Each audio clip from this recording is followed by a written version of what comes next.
Mosia, chapitre 14. Ésaïe parle en termes messianiques. Exposé de l'humiliation et des souffrances du Messie. Il fait de son âme une offrande pour le péché et intercède pour les transgresseurs. Comparé avec Ésaïe 53, vers 148 avant Jésus-Christ. Oui, Ésaïe ne dit-il pas en effet: qui a cru à ce qui nous était annoncé? Qui a reconnu le bras du Seigneur? Il s'est élevé devant lui comme une faible plante et comme un rejeton qui sort d'une terre desséchée. Il n'avait ni beauté ni éclat pour attirer nos regards, et son aspect n'avait rien pour nous plaire. Méprisé et abandonné des hommes, homme de douleur et habitué à la souffrance, semblable à celui dont on détourne le visage. Nous l'avons dédaigné, nous n'avons fait de lui aucun cas.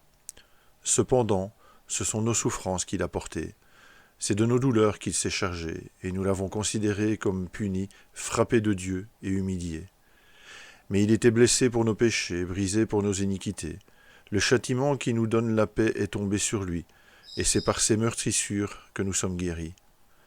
Nous étions tous errants comme des brebis. Chacun suivait sa propre voie, et le Seigneur a fait retomber sur lui les iniquités de nous tous. Il a été maltraité et opprimé, et il n'a point ouvert la bouche, semblable à un agneau qu'on mène à la boucherie, à une brebis muette devant ceux qui l'attendent, et il n'a point ouvert la bouche. Il a été pris de la prison et du jugement. Et qui déclarera sa génération? Car il a été retranché de la terre des vivants et frappé pour les péchés de mon peuple.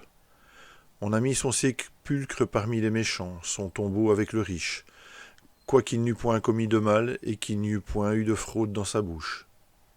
Il a plu au Seigneur de le briser par la souffrance, après avoir livré sa vie en sacrifice pour le péché.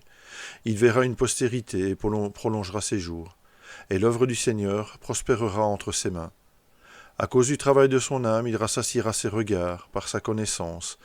Mon serviteur juste justifiera beaucoup d'hommes, et il se chargera de leurs iniquités. C'est pourquoi je lui donnerai sa part avec les grands.